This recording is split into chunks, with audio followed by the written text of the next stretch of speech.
বৃহস্পতিবার সকাল 8:30টার local train ধরে জয়নগর মজিলপুর স্টেশন থেকে আলিপুরে মনোনয়ন জমা দিতে যাচ্ছেন বিজেপির প্রার্থী অশোক কান্ডারি।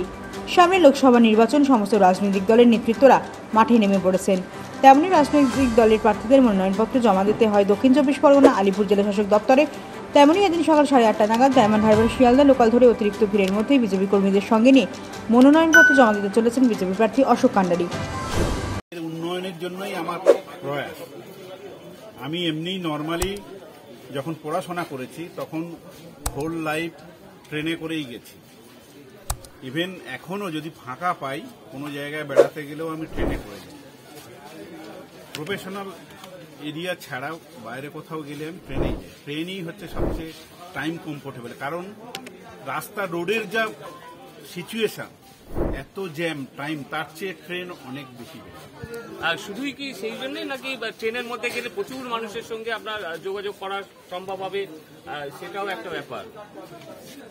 সেটা তো একটা ব্যাপার আছে, কিন্তু সেটার চেয়ে বেশি দরকার যে সাধারণ মানুষের যে উন্নয়ন, সেটাই আমার প্রয়াস। কারণ আমি যখন স্কুল কলেজে পড়াশোনা করেছি তখন তো ট্রেনেই যাতায়াত করেছি, তখন তো অন্য কোনো কিছুতে যাতায়াত করি। মানুষকে কি বলছেন? মানুষের একটা সার্বিক ডেভেলপমেন্ট, উন্নয়নের জন্য আপনারা আমাদেরকে আশীর্বাদ করুন, তাহলে আমরা সার্বিক ডেভেলপমেন্ট করতে পারবো। খুন নয়, সন্ত্রাস নয়, গণতন্ত্র লুট নয়, গুন্ডাগিরি, দাদাগিরি এগুলো নয়, শান্তি চাই। কি আশা করছেন জয়নগরের মানুষ এবারে আপনাকে ভোট দিয়ে যেতে হবে?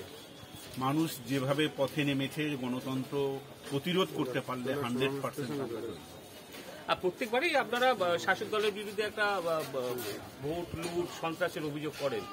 এবারে কি সংগঠন ততটা মজবুত হয়েছে যে সেই সন্ত্রাস, ভোট লুট আটকাতে পারবেন? ডেফিনেটলি সংগঠন তো অনেক আগের চেয়ে অনেক মজবুত হয়েছে। প্লাস এবারে আমরা নির্বাচন কমিশনের কাছে আবেদন করেছি যাতে করে কেন্দ্রীয় বাহিনী থাকে এবং সিসি ক্যামেরা থাকে প্রত্যেকটা বুথে।